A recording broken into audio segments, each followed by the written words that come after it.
Assalamualaikum warahmatullahi wabarakatuh. Saya Syamsun Kawakibu Fuqaha NPM 1901012040 akan menjelaskan tentang dua materi dalam mata kuliah usul fikih. Yang pertama yaitu jual beli online. Adapun pengertian jual beli online, secara bahasa jual beli berarti penukaran secara mutlak. Secara terminologi, jual beli adalah saling menukar harta dengan harta dalam bentuk pemindahan milik dan kepemilikan. Definisi di atas dapat dipahami bahwa inti dari jual beli adalah suatu perjanjian tukar-menukar barang atau benda yang memiliki nilai secara sukarela di antara kedua belah pihak.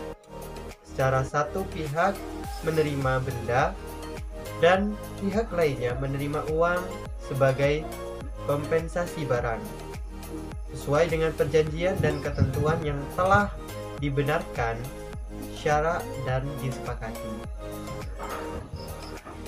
Adapun akad dalam jual beli, yaitu hukum kontrak dalam Islam disebut dengan akad, yang berasal dari bahasa Arab al-aqd, yang berarti perikatan, kontrak atau perjanjian atau pemufakatan dan transaksi. Abdul Manan mengatakan bahwa suatu perjanjian harus memenuhi 4 rukun yang tidak boleh ditinggalkan, yaitu yang pertama yaitu adalah sihhat al-aqd atau ijab kabul. Yang kedua, mahalul aqd atau objek perjanjian. Yang ketiga, al-aqidain, pihak-pihak yang melaksanakan perjanjian atau dua pihak yang melaksanakan perjanjian. Yang keempat yaitu maudhu'ul aqd, yaitu tujuan atau kontrak dan akibatnya. Rukun dan pelaksanaan jual beli. Rukun jual beli mempunyai rukun dan syarat yang harus dipenuhi sehingga jual beli itu dapat dikatakan sah oleh syara. Sedangkan jumhur ulama berpendapat bahwa rukun jual beli ada 4.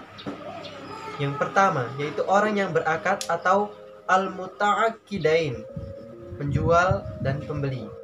Yang kedua yaitu adanya sihhat atau lafaz ijab dan qabul.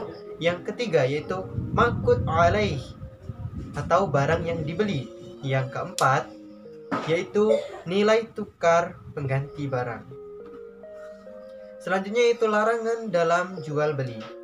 Larangan-larangan dalam jual beli diantaranya yaitu 1. Membeli barang di atas harga pasaran. Yang kedua, memberi barang yang sudah dibeli atau dipesan orang lain. Yang ketiga, menjual atau membeli barang dengan cara mengecoh atau menipu. Yang keempat, itu menimbun barang yang dijual agar harga naik karena dibutuhkan masyarakat. Yang kelima, menghambat orang lain mengetahui harga pasaran agar membeli barangnya. Yang keenam, yaitu menyakiti penjual atau pembeli untuk melakukan transaksi. Yang ketujuh, itu menyembunyikan cacat barang kepada pembeli. Yang kedelapan, yaitu menjual barang dengan cara kredit dengan imbalan bunga yang ditetapkan. Yang kesembilan, itu menjual atau membeli barang haram. Yang kesepuluh, yaitu jual beli tujuan buruk seperti untuk merusak ketentraman umum, menyempitkan gerakan pasar, mencelakai para pesaing dan lain-lain. Hukum jual beli secara online. Adapun transaksi seperti ini atau jual beli online, mayoritas para ulama menghalalkannya selama tidak ada unsur gharar atau ketidakjelasan, dengan memberikan spesifikasi baik berupa gambar, jenis, warna, bentuk, model, dan yang mempengaruhi harga barang. Supaya jual beli online seperti ini ingin menjadi sah, maka pemilik situs dapat melakukan langkah-langkah sebagai berikut. Yang pertama, itu memberitahu bahwa setiap calon pembeli bahwa penyediaan aplikasi permohonan barang bukan berarti ijab dari penjual atau pemilik situs. Yang kedua, itu setelah calon pembeli mengisi aplikasi dan mengirimkannya, pemilik situs tidak boleh langsung akad jual beli, melainkan harus membeli dulu barang dari pemilik barang sesungguhnya dan ia terima barangnya. Kemudian baru ia menjawab permohonan pembeli dan mintanya mentransfer uang ke rekening miliknya, lalu barang dikirim kepada pembeli dengan jaminan barang sesuai dengan gambar dan spesifikasinya. Adapun kelebihan dan kekurangan jual beli online, yaitu kelebihan dapat mempermudah transaksi jual beli. Yang kedua, tidak membutuhkan waktu lama, dan yang ketiga, dapat menghemat biaya. Adapun kelemahannya yaitu kekurangan jual beli online. Jika imannya lemah, jual beli online ini memberikan ruang untuk melakukan penipuan sehingga merugikan orang lain. Hal ini menjadi penyebab diperlukannya sebuah kejelasan produk maupun status penjualan online itu sendiri guna menghindari adanya kasus penipuan. Yang selanjutnya yaitu soal yang ada pada beberapa soal yang masuk pada bab jual beli online. Adapun soal yang pertama yaitu soal dari saudari Elok Malika dengan soal yaitu apakah sebenarnya boleh kita jual beli online yang barangnya hanya melihat gambar saja.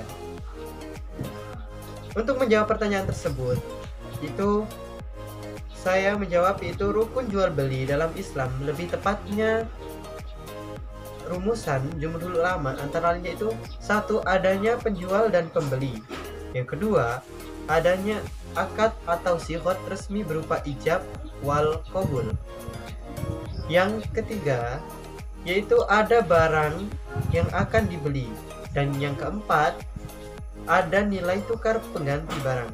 Sementara syarat jual beli di antara lain yaitu barang yang diperjualbelikan harus suci. Yang kedua, pihak kedua yang berakad harus baligh, berakal, dan lebih dari satu orang. Yang ketiga yaitu barang yang diperjualbelikan harus bermanfaat, berwujud, dan hak milik sendiri. Dan yang keempat, adanya barang yang diserahkan pada waktu akad. Mungkin untuk meneliti sah dan tidak sahnya jual beli online tidak lagi melalui dipenuhi tidaknya rukun dan syarat yang ada, namun melalui prinsip-prinsip dasarnya. Selama prinsip dasar jual beli dijalankan, misal tidak mengandung unsur penipuan dan bukan ditunjukkan untuk sesuatu yang manipulatif, hemat kami tidak diharapkan dan sah-sah saja. Wallahu a'lam. Untuk pertanyaan yang masuk pada bab ini yang kedua, yaitu pertanyaan dari saudari Umi Ainun Aziza, yaitu hukum jika menjual barang tetapi menggunakan gambar yang tidak sesuai, apakah itu termasuk ke dalam penipuan? Jawabannya itu ini merupakan sebuah penipuan karena jelas-jelas gambar tidak sesuai dengan aslinya. Dalam jual beli khususnya online, seharusnya penjual dan pembeli sama-sama jujur. Penjual tidak berbohong, memberikan gambar yang sesuai dengan barangnya, menjelaskan barang dengan detail. Pembeli juga harus bersedia membayar. Sehingga kalau semua jujur, nanti akan terjadi tarodi, suka sama suka, yang merupakan syarat mutlak jual beli. Wallahu a'lam. Selanjutnya yaitu saya akan bahas MLM atau singkatan dari multi level marketing.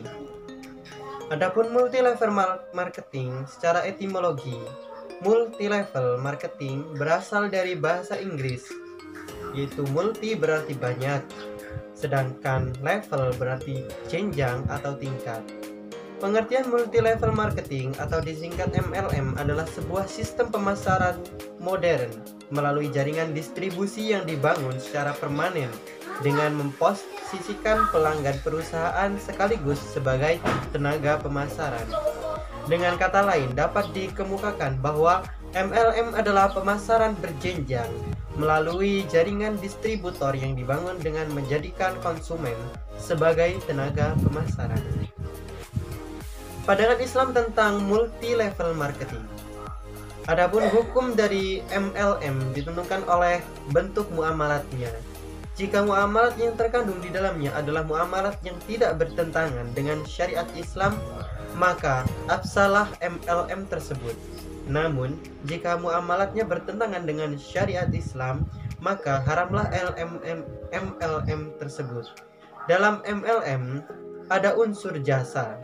Artinya seorang distributor menjualkan barang yang bukan miliknya dan ia mendapatkan upah dari persentase harga barang, dan jika dapat menjual sesuai target, dia mendapatkan bonus yang ditetapkan oleh perusahaan.